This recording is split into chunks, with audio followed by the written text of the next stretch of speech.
Facts ahead on the Salina train wreck that injured more than 50. We'll go live to investigation headquarters as the feds try to figure out just how it happened. And new information on the emergency response. Today, the drills paid off. And live team coverage just ahead. The very latest on why it happened. Now, coverage you can count on. News Channel 9, 11 at 11. Good evening, I'm Dan Cummings.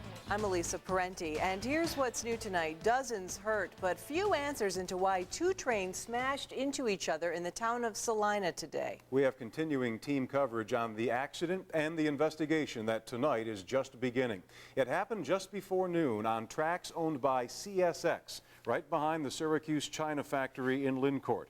Amtrak's Empire Express, originating in Niagara Falls, had just left the Syracuse station when it smacked into the back of a freight train on the same set of eastbound tracks. 102 passengers were on the Amtrak train. Almost all of them were hurt in some way, but there were no serious injuries. The worst was a broken leg. 61 were taken to local hospitals, mostly for cuts and broken bones. Tonight, the investigation is just starting up. We begin our team coverage now with Jeff Kulikowski. He is live at the Wyndham Hotel in Carrier Circle, where officials from the National Transportation Safety Board have been meeting this evening to try and figure out how all this happened. Jeff, what do we know? Well, headquarters for the NTSB here at the Wyndham, Dan. Actually, we just heard from them just a few short minutes ago. We don't have very many answers right now, but actually we may know a little bit more as to why there were two trains on the same track. You've already got this thing necking down to two normally, okay?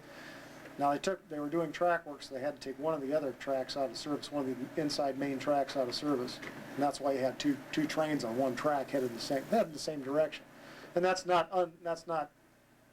normal. The NTSB hopes to have logs and records from the trains, also interviews with engineers, and also information from the event recorders by tomorrow afternoon. And what those event recorders will do is they'll actually give them information about things like the track signals, which are very important in this type of thing. Now, we spoke with a train expert earlier on who told us that these signals are a key in this kind of accident. But obviously, anyone wants to know where the last signal was, what did it say, what color was it, what was the engineer's response, was there any kind of failure of brakes? Well, we have a lot more questions than answers tonight. It's going to take at least 3 or 4 days before the NTSB has all of the information they can from this investigation at the scene right now. We continue our team coverage now with Kelly French, who spent some time aboard the train and says many of the passengers knew right away that something had gone terribly wrong. There were more than 100 people on the Amtrak train. Many got on in Niagara Falls. Some got on at the Syracuse station just moments before their trip abruptly ended here in Lincourt, right behind Syracuse, China. Oh yeah, it was like hitting a brick wall. Off-duty train conductor Dennis Perry had just boarded the Amtrak passenger train in Syracuse when he and the 70 or so other people on board heard the loud screeching of the train's brakes. I heard the brakes go into emergency, and I never thought we were going to hit another train. I figured it was a trespasser, which is normal, and next thing I know, the impact was just unbelievable. I realized we hit another train just from the severity of it. Several seats came dislodged. Passengers went flying into the seats in front of them. Perry and others are amazed they weren't more seriously hurt. I was just turning to get a cup of coffee, and that's the only reason my face didn't get smashed on the seat. I just banged up my knees. And all of a sudden, my head went flying into the seat in front of me. My glasses got all twisted, and next thing I know, everybody around me's all bloody, and all the seats had fallen apart and just gone flying all over the place. Adding to the challenge of the rescue was the number of disabled people that were on board. It's unclear whether they were traveling together, but they were all in one car. Many were taken off in their wheelchairs. Some had seeing eye dogs. Unfortunately, it was that group that was most seriously injured. In Lincourt, Kelly French, WIXT, News Channel 9. And some of the travelers were well enough to pick up their trips right where they left off. Many of them were shuttled over to the Regional Transportation Center to continue on their way. New at 11, Amtrak was putting some of the passengers who walked away unhurt from the crash back onto other trains. Many were still talking about the unnerving experience that happened just before noon. 10 minutes out of the station, felt it slowing down. I was reaching over to get my cup of coffee, and all of a sudden, boom, face first into the seat in front of me. And everyone else did the same thing. We looked around us, it was like a war zone, blood everywhere, and people picking up pieces of everything. I still feel it's probably the safest way to go. I think we were more worried about the plane trip from JFK to Caracas. That's what we were worrying about. Well, several passengers we talked with commended the emergency crews on the scene. The response was surprisingly coordinated given the sheer number of rescue agencies involved. But no matter how successful those efforts were, all of those paramedics and rescue workers will be taking a second look at what occurred. News in 6, they'll see if there's anything that could be learned from or improved upon from today's experience. Lincourt Fire was the first on the scene, followed by more than a dozen other paid and volunteer rescue squads.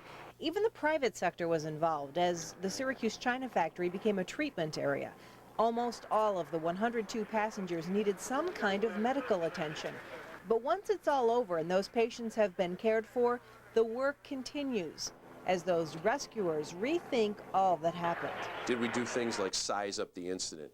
Did we do things like use vests to identify our leaders and things like that? And we review those things to see if we did do them, if they made a difference, if we didn't do them, if they made a difference, and how we need to refine our plan. They'll review on two fronts, any emotional fallout for the workers and the logistical success of the entire operation. Logistics, perfect. I hate to say you're ever going to have an accident like this happen. It happened in a perfect spot. It happened at the perfect time. It happened with the perfect resources. Everything worked out perfect. The way the county did their MCI, and they gave us a lot of resources, and the way the county works out, it worked out great. Emotions are quite high. People are a little euphoric about, dealing with an incident like this to this level of magnitude. And over the next few days, they'll go up and down from maybe some frustration to what we could have done a little differently to probably feeling very good about the job they did. And clearly they should. Certainly a relief that what could have been so much worse wasn't. Now, if you need any information on the crash, we have some telephone numbers that you can call. If you'd like to find out if a relative was on the train, the Empire Express, train number 286, or if you were expecting to take a train. Express is being reported in their investigation of the crash that left more than 60 people hurt. What's become clear is that two trains were on the same track in Salina. A passenger train rounding a curve near Syracuse, China, was unable to stop in time to avoid hitting a slower-moving freight train. Various investigators are questioning crew members to see if safety signals were working or were ignored. What's frustrating for the National Transportation Safety Board is the fact that it's been pressing for 30 years for installation of an automatic system to prevent this type of train collision. As technology has advanced and the system has actually become technically and economically more feasible, we keep making basically the same recommendation over and over again. Investigators today interviewed train crew members and sifted through data on train signal systems. And many of the passengers left stranded in Syracuse after yesterday's accident spent the night at the Wyndham Hotel off Carrier Circle. They were reunited with their luggage, and Amtrak officials were there to answer questions. They had to get up early to catch an 8:30 bus to the Regional Transportation Center. That's where our Kelly French has live coverage tonight. Kelly, were the passengers nervous about having to get on another train? Many were. In fact, some opted to take a bus, but most ended up on the platform right behind me, boarding the same line, not the same train, but the same line that they took yesterday. Red Cross volunteers were here to address their fears, but most turned to each other for support, having gone through the same thing just 24 hours before. When Amtrak's Empire State Express came to a screeching halt, It's like hitting a brick wall. many people didn't know where they were. They didn't know what happened. It didn't really hit me until afterwards. So I was like, oh my God, something's wrong. They didn't know each other. Well, there was nothing but pandemonium. Rosemary Smith left the train with only her cell phone, tearfully talking to her mom in Binghamton. I was scared. I've never been through something like that before. Once again, this will be eastbound train 286, 1117 to New York arriving. What a difference a day makes. Today, Rosemary laughs with her newfound friends. They stayed up all night talking about the terrifying experience that brought them together. And there's a girl in the seat behind me who was just covering her mouth, and then she stood up and she started running around the train, and blood was like pouring out of her mouth. And all of a sudden I'm underneath the seat in front of me, and I look up and there's a woman like stuffed in a corner, and like all the seat cushions are over. Wham, it's like a bolt of lightning just hitting you right on the nose. Yesterday, Stephen Krause was in a wheelchair on his way to the University Hospital emergency room. Today, the ill-fated passengers found themselves together again, waiting for the same train that caused them so much pain just 24 hours ago. Number 286 arrived in Syracuse on schedule. Passengers, most still nursing injuries, crammed onto the last car. They left the station headed right for the spot their trip ended so abruptly. It's going to be weird going over the same spot and being like, oh my God, I didn't make it past there yesterday.